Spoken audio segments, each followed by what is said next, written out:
সুপ্রিয় শিক্ষার্থীবৃন্দ, আজকে আমরা যে টপিকস নিয়ে আলোচনা করতে যাচ্ছি তার নাম হলো ধ্বনির পরিবর্তন। আর এখান থেকে আমরা জানি যে বিভিন্ন পরীক্ষায় সরকারি চাকরির ক্ষেত্রে প্রায় প্রশ্ন এসে থাকে। তো আমরা আজকে এই টপিকস নিয়ে আলোচনা করব। আমাদের প্রথমটি হলো আদি স্বরাগম। তো আদি স্বরাগম অর্থ আমরা বুঝতে পারছি যে স্বরের আগমন ঘটবে, আদি অর্থ পূর্বে বা প্রথমে যদি স্বরের আগমন ঘটে তাহলে তাকে আমরা বলবো আদি স্বরাগম। আর আরেকটা ইম্পর্টেন্ট বিষয় মাথায় রাখতে হবে, এই যে স্বরাগমের পরে, আদি স্বরাগমের পরে যে ইংরেজিতে লেখা আছে এটার ইংরেজি অর্থ, সেটা কিন্তু অবশ্যই আমাদের মনে পড়তে হবে। এটা প্রোথেসিস অর্থাৎ আদি স্বরাগম। তো উচ্চারণের সুবিধার জন্য বা অন্য কোনো কারণে শব্দের আদিতে স্বরধ্বনি, এখানে আর একটা জিনিস মাথায় রাখতে হবে, শব্দের আদিতে কিন্তু স্বরধ্বনি আসবে। তাহলে কোথায় স্বরধ্বনি আসবে? শব্দের আদিতে স্বরধ্বনি এলে তাকে আমরা আদি স্বরাগম বলবো। যেমন স্কুল থেকে হলো ইস্কুল, তাহলে এখানে আমরা রস্বইকারটা দেখতে পাচ্ছি, এটা পূর্বে চলে আসছে, কিন্তু এটা কিন্তু আগে ছিল না। স্কুল, তারপরে চলে আসলো ইস্কুল, স্টেশন থেকে আসলো কি স্টেশন। এখানে আর একটা গুরুত্বপূর্ণ বিষয় আপনাদের বলে রাখি, এই যে স্টেশন বানানটা কিন্তু অনেক সময় আমাদের পরীক্ষায় এসে থাকে। তো বানানটাও দেখে নিন একবার। দন্তের টয়কার, তালে বর্ষ, দন্তের নয় স্টেশন, কিন্তু এটা যখন আদি স্বরাগম হবে সেটা হয়ে যাবে স্টেশন। এরূপ হলো আস্তাবল, এই যে আমরা স্বরধ্বনির আগমন দেখছি। তাহলে আস্তাবল স্পর্ধা থেকে হলো আস্পর্ধা, তার মানে আ এর আগমন ঘটেছে, এজন্য এটা হলো আদি স্বরাগম। তো আদি স্বরাগম নিয়ে আমাদের তেমন কোনো সমস্যা হয় না, কারণ আমরা দেখতে পাচ্ছি যে এখানে আমাদের স্বরবর্ণের আগমন ঘটবে কোথায়? প্রথমে যদি স্বরবর্ণের আগমন ঘটে, স্বরধ্বনির যদি আগমন ঘটে তাহলে সেটা হবে আদি স্বরাগম। এখন আমরা যাব মধ্য স্বরাগম, এটা একটা গুরুত্বপূর্ণ কোশ্চেন।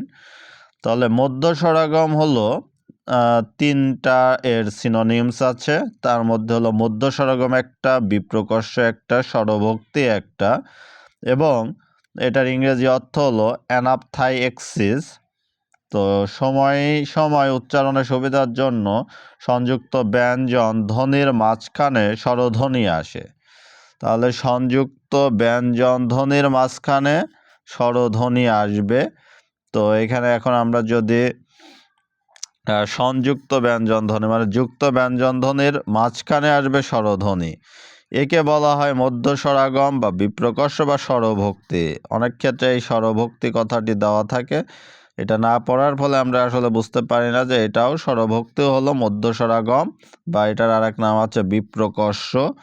তো এখন আমরা এখানে দেখি উদাহরণ, রত্ন থেকে এলো রতন, তাহলে এখানে এই যে যুক্ত ব্যঞ্জন তয় না ভেঙে এখানে হলো হচ্ছে তটা মাঝখানে চলে আসলো, আগে ছিল না।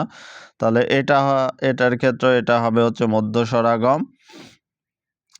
রতন, এর একটা ধ্বনি, মানে এটা স্বরধ্বনি, এই স্বরধ্বনি আমরা দেখতে পাচ্ছি যে আগমন ঘটেছে, রতন আসতেছে একটা, এজন্য এখানে এখানে লেখা আছে। তারপরে ধর্ম থেকে ধরম, র র আসছে কিন্তু একটা, তো এটা হলো স্বরধ্বনির আগমন ঘটছে মধ্যে, এজন্য এটা হবে হচ্ছে মধ্য স্বরাগম। স্বপ্ন থেকে স্বপন, আসছে একটা, এজন্য এটা হলো কি মধ্য স্বরাগম। এই উদাহরণগুলো খুবই গুরুত্বপূর্ণ। হর্ষ থেকে হরস, এটা হলো হচ্ছে মধ্য স্বরাগম। তারপরে রস্বইকারের আগমন ঘটবে কোথায়? মাঝখানে, রস্বইকার না, রস্বইয়ের মতো মানে ধ্বনির উচ্চারণের আগমন ঘটবে মাঝখানে, ব্যঞ্জন, এখানে কি আছে, ব্যঞ্জন ধ্বনির মাঝখানে রস্বইকারের মতো আগমন ঘটবে।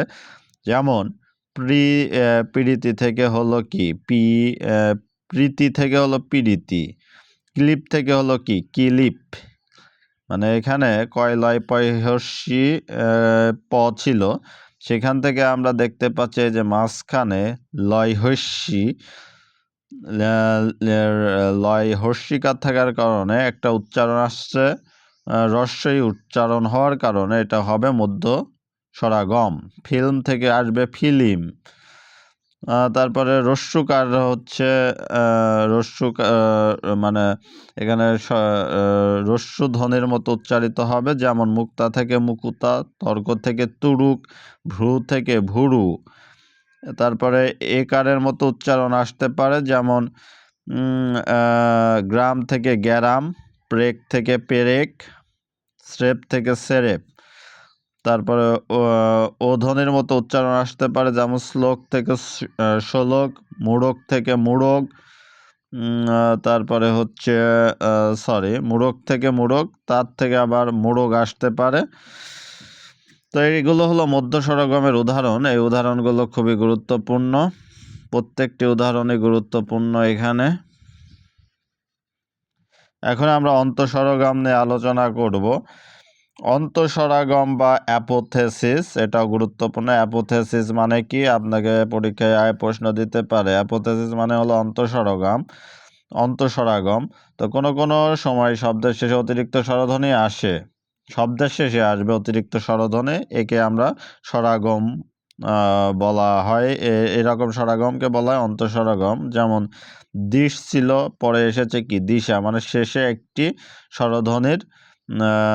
স্বরধ্বনির হচ্ছে আগমন ঘটেছে, দিশা। পোকত থেকে পোক্ত, বেঞ্চ থেকে বেঞ্চি, সত্য থেকে সত্যি ইত্যাদি, এগুলো হলো অন্তঃস্বরগমের উদাহরণ। তারপরে আমরা যাব হলো অপিনিহিতি। অপিনিহিতি খুবই গুরুত্বপূর্ণ। অ্যাপেনথেসিস, অন্তঃস্বরগম ছিল অ্যাপোথেসিস, আর অপিনিহিতি হলো অ্যাপেনথেসিস। পরে রস্যইকার আগে উচ্চারিত হলে কিংবা যুক্ত ব্যঞ্জনধ্বনির আগে রস্যইকার বা রস্যুকার উচ্চারিত হলে তাকে অপিনিহিতি বলে, যেমন আজি থেকে আইজ, সাধু থেকে সাহুদ। তো আপনি যখন দেখবেন যে এই যে মাঝখানে মিডিল পয়েন্টে রস্যইকার বা রস্যুকার যদি আসে কখনো, তাহলে সেটা হয়ে যাবে কি অপিনিহিতি, যার ইংরেজি অর্থ হলো অ্যাপেনথেসিস। রাখিয়া থেকে রাইখা, আরেকটি আমরা এখন উচ্চারণ করে দেব, আরেকটি আমরা এখন আলোচনা করে দেব, সেটা হলো অসমীকরণ বা ডিজিমিলেশন।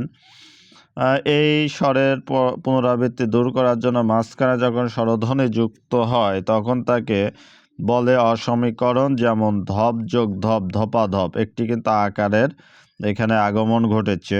টপ টপ মানে একই রকম আছে কিন্তু একটি আকারের আগমন ঘটেছে, এরকম যদি থাকে সেটা হবে অসমীকরণ বা ডিসমিলিয়েশন। তো এই পর্যন্তই আমরা রাখবো।